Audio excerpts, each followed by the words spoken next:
Magandang araw po sa inyong lahat mga kabayan at welcome back dito po sa PNR at ito nga mga karibin natin, breaking news. Grabe to, di makapaniwala ang Palasyo at Kongreso sa big pasabog ni Atty. Vic Rodriguez. Yan mga kabayan. Patungkol po riyan ang ating alamin at bibigyan ng komento ngayong araw na ito.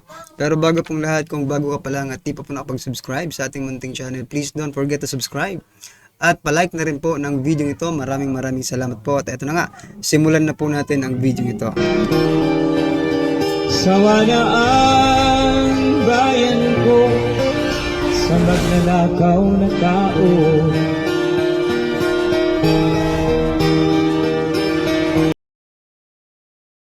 Ito ang nakakagulat. Viral at trending ngayon sa mundo ng social media ang di umano'y balitang. Masakit talagang tanggapin ang buong katotohanan, lalong-lalo na kung ikaw ay natamaan. Hindi mapigilang mag-react ng ilang mambabatas, lalong-lalo na ng ACT Teachers Party List Representative. Nako mga kabayan, kapag ikaw ay nag-react sa isang patama or statement ng isang individual, di ba? Malamang ikaw ay natamaan. Ayan mga kabayan, ha? Franz Castro.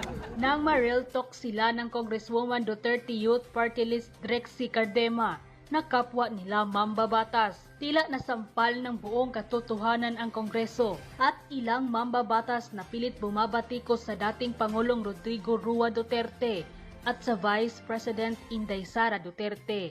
Matapos ipamukha sa harap ng mga mambabatas na most voted government officials ng taong bayan ang mga Duterte at mas higit na pinagkakatiwalaan ng sambayanang Pilipino dahil sa pagdurog nito sa kriminalidad ng bansa at pagdinig ng Kongreso, hindi umano naging patas.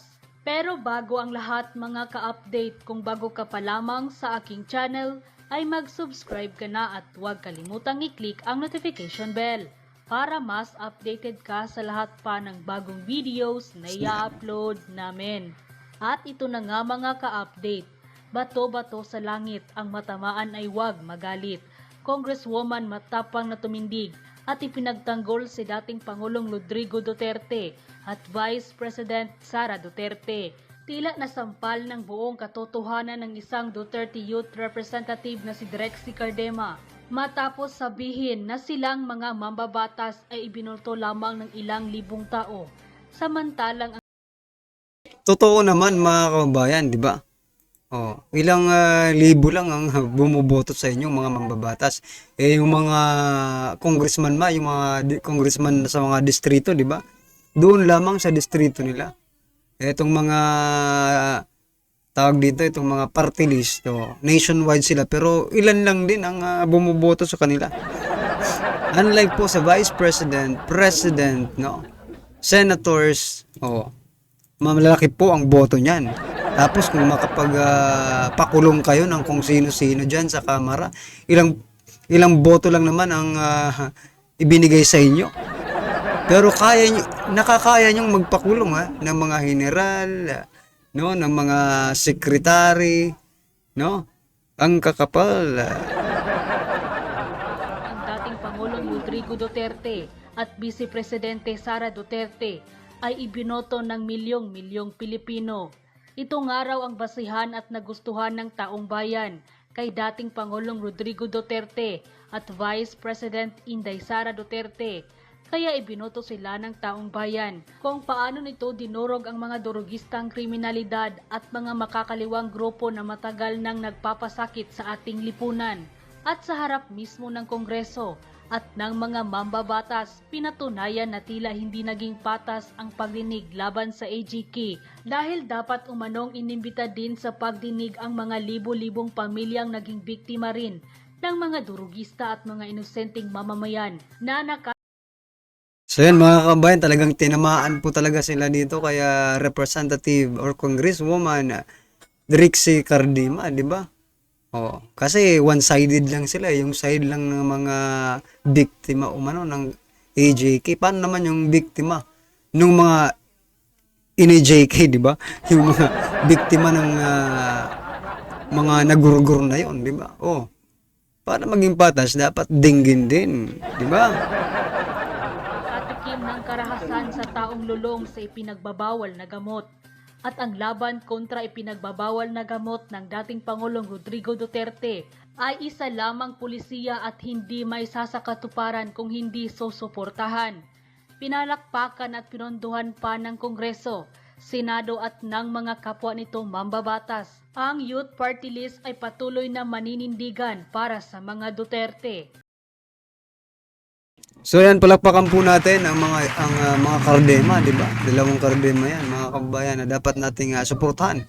O, ano man ang kanilang takbuhan sa national, mga kababayan, suportahan po natin. Sana tumakbo itong kardema, no? Bilang senator, para at least. Pero hindi yata tumakbo sa baga sa susunod na pagkakataon, di ba, mga kababayan? So ito mga karbin natin, i-forward po natin yung video patungo dito kay ito yung about kay Atty. Vic Rodriguez. Ito mga kababayan ha. Magandang araw mga kaibigan. Pag-usapan natin ngayon ang senatorial race ni Atty. Vic Rodriguez. Ako may personal observation namamayagpag na po ang kanyang kandidatura. Kung sa baseball pa naka first or second base na. Para sa akin mga kababayan, no, tama po yung sinasabi ni General Macanas dito. But sa opinion ko po, kaya po namamayagpag ngayon si Atty. Vic Rodriguez. Kasi si Atty. Vic Rodriguez mga kababayan ay galing mismo doon sa kampo ni PBBM, no? Wherein pinatalsik nila at ngayon eto na po. Eto na po yung pagkakataon para para balikan. Tayo ginagamit rin natin si Atty. Vic Rodriguez, no? Na tools para makaganti tayo dito sa mga ginagawa ng administrasyon. Yun yung para sa akin. Ginagamit natin si Atty. Vic Rodriguez na panlaban, no? Na shield kumbaga or siya yung frontliner natin, no? Kasi alam niya yung kalakaran. Kasi galing po siya doon sa loob. He knows, no, mga kababayan, kung ano po ang kalakaran doon. Kaya nga po di ba? Kaya nga nanggigigil din itong si Atty. Vic Rodriguez dito sa mga no? Wag po nating kalimutan matalik din kaibigan nito ni PBBM, pero bakit ngayon, di ba? Yan na lang po. Diyan na lang po natin pagbasehan kung bakit, di ba? Kung bakit gigil dito si Atty. Vic Rodriguez na hindi makaganti malamang tayo na lang ang nag-a-assume na makaganti kasi ganun rin ang iniisip natin na makaganti tayo doon sa ginawa nila. Ang momentum, talagang yung mga interview niya sa both mainstream media and sa social media tuloy-tuloy. Ang pinaka-viral sa lahat yung interview niya kay Karen Davila, yung Harapan 2025. Nako, grabe, in 11 days, 1 million na po ang 1 million na po ang views. Ilan yun? 19,000 likes and 11,000 comments. Tabang puso. Basahin mo yung mga comments na sinasabi, ito na ang kailangan ng ating. Sir, mga kababayan, kung kayo po ay nakapanood, no, ng mga ganitong videos about Atty. Vic Rodriguez, pa-share naman po mga kababayan para maikalat po natin sa atin mga kababayan saan man sila panig ng mundo, no, para malaman nila kung sino ba talaga si Atty. Vic Rodriguez. Kasi mga karibin natin, no, kaya ako nasabing i-share ninyo kahit anong kahit hindi ito ang i-share ninyo, kahit yung ibang videos ni Atty. Vic Rodriguez, basta about Atty. Vic Rodriguez, kasi nga po yung kalaban niya po sa politika mga kababayan na si Senator Ay Marcos and yung Villar, sino yun? Yung anak ni Cynthia Villar ba? Gumagastos na po sila ng bilyones sa mga ads mga kababayan. Ibig sabihin, marami pa na po ang nare-reach nila ng mga tao, di ba? Kaya eto, wala pong ganun si Attorney Vic Rodriguez, mga kababayan. Wala pong bilyones si Attorney Vic Rodriguez para mag-ads na yan. Kaya ang magagawa lang po natin, kung makakita man po kayo ng mga videos ni Attorney Vic Rodriguez na nag-speech or something na ibinabalita siya, i-share po natin, mga kababayan, para matulungan po natin si Attorney Vic Rodriguez, mga kaibigan natin. Okay, salamat po.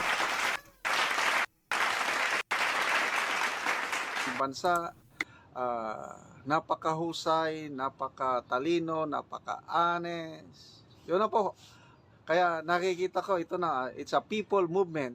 Kasi yung mga nagko-comments sa mga interviews ni Attorney Vic is, I will campaign for you, Attorney Vic, me and my family, whole family, my relatives, iboboto ka namin. So, walang machinery si Attorney Vic, wala siyang partido, independent siya, although in-endorse siya ni PRRD. Ngayon, ang taong bayan na ang nag-i-endorso. So, salamat sa mainstream media and social media bloggers na nag-interview sa kanya. Ito, may panibagong interview siya ng GME naman ito. Ikaw na ba? Hindi ko masyado, si Aljo Bindiho ba ito? Nako, in one day, yung interview is 85,000 na. And I'm very sure, madadagdagan na naman ito, another viral interview ito katulad kay Karen Davila. Okay, pakinggan natin. I-share ko sa inyo ang interview ni Attorney Vic sa GME7. Good morning. Magandang umaga, Weng. Magandang umaga, Joel. Magandang umaga, Melo. Magandang umaga sa lahat ng Joel, Melo pala. Maraming salamat sa inyong pag-anyaya at pag-imbita sa akin ngayong umaga. Salamat po sa pagtanggap sa aming imbitasyon. Joel and Bea. Marami tayong tatanong. Simulan na natin ang pagtatanong kay Attorney Vic. Isa sa mga advokasya ninyo, transparency, accountability, peace, and security. Siguro unahin muna natin yung transparency and accountability. Meron pong issue tayo ng Confidential and Intelligence Fund. Baka tuwiran ba para sa inyo na silipin yung paggastos po ng CIF ng ating Vice Presidente, Attorney Vic? Bago ko sagutin, Joel, linawin ko lang, for transparency at dapat totoo, hindi ako naging hepe ng business permit and licensing office. I was just the special assistant to the chief. Para ng klaro. At yung doon sa iyong katanungan, makatarungan bang dapat silipin ang paggamit ng confidential and intelligence funds ng Office of the Vice President? Makatarungan sapagkat pera ng sambayan ng Pilipino yon. Subalit dapat pare-parehas, dapat patas. Kung sisilipin mo yung paggamit ng confidential funds ng Office of the Vice President, dapat lahat ng gumagamit silipin mo Yan. Correct. sapagkat yun Diba? ang diwa ng tunay na transparency. Meron kang tinitigan, meron kang tinitingnan lamang. Pero, Atty., naniniwala ba kayo na hindi lahat na mga tanggapan ng gobyerno ay dapat bigyan ng intelligence and confidential funds? Dapat yung may mga law enforcement and intelligence gathering function ang bigyan ng intelligence funds. Yung confidential funds, alam ninyo, basta't nandyan at nagtatrabaho ang Commission on Audit, hindi tayo dapat mangamba sa paggamit ng confidential funds sapagkat subject to audit naman yan eh. At yun nga, kung mali naman yung paggamit ng pera ng sambayanan, whether it be confidential, intelligence, or ordinary disbursement of public funds, So diyan, mga kababayan, kung tama naman daw ang paggamit ng pera ng bayan, no? Pasensya na kung puputulin ko. Tatanungin ko lang po kayo kung ito bang pamimigay ng ayuda ay tama ba yan, mga kababayan? Di ba? Ay nagtatanong lang po.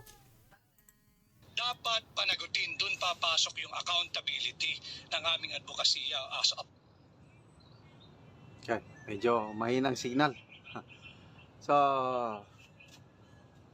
makita nyo, pag sumagot si Attorney Vic, hindi na yun, parang may stock knowledge na siya, direct to the point ang sagot niya. Makikita mo yung kanyang husay, talino, at saka yung honesty niya, mararamdaman mo, hindi siya nagsisinungaling, he speaks from his heart. So yan, malamang sa malamang mga kabayan, may alam po talaga ito sa attorney po ito, alam po ito sa batas. Ngayon, mga karibyo natin, palasyo at kongreso, ibig sabihin yung administrasyon, yung palasyo nga at saka kongreso, diba? siguro ko kabado na po sila ngayon. Paano pag nanalo po si Atty. Vic Rodriguez? Baka gumawa si Atty. Vic Rodriguez ng mga batas, no? Na pwede nilang ikatakot. Diba? Pwede nilang katakutan. Oh. Ano kaya? Siguro ko nanginginig na po ngayon itong tatlong ito. Ito. Si PBBM, si First Lady Lisa, si Speaker Martin Romualdez. Kasi, bakit? Yung tauhan nila, di ba? Kasi executive secretary ito eh. Former executive secretary po, si Atty. Vic Rodriguez. So, yung dating tauhan nila, na sinipa nila, pinaalis nila, no? Ngayon mga kababayan, ay posibleng maging senador. Ha? May nako, maganda po ang kalalabasan nito. Bakit? No? Malaking sampal po ito sa kanila. Lalo na po doon sa kung sino man ang nasa likod sa pagpapatalsik sa kanya. Ito po ay malaking sampal, mga kababayan. Kasi 'di ba may libro nga may libro nga pong The Kingmaker, 'di ba? Hindi ako nakabili noon, but still nakita ko naman yung pahapyaw yung content. Ako, nandun po sila no? Si First Lady, si PBBM. So yan mga kababayan, siguro ko medyo kinakabahan na sila ngayon. Dahil malaki po ang chance na manalo po si Atty. Vic Rodriguez. Yan mga kanibin natin, ano man po ang inyong opinion, reaction patungkol po sa video nito, i-comment lang po sa baba. Para at least alam po ng ating mga kababayan ang inyong opinion. Maraming salamat po. Sawa na ang bayan ko sa magnanakaw na tao.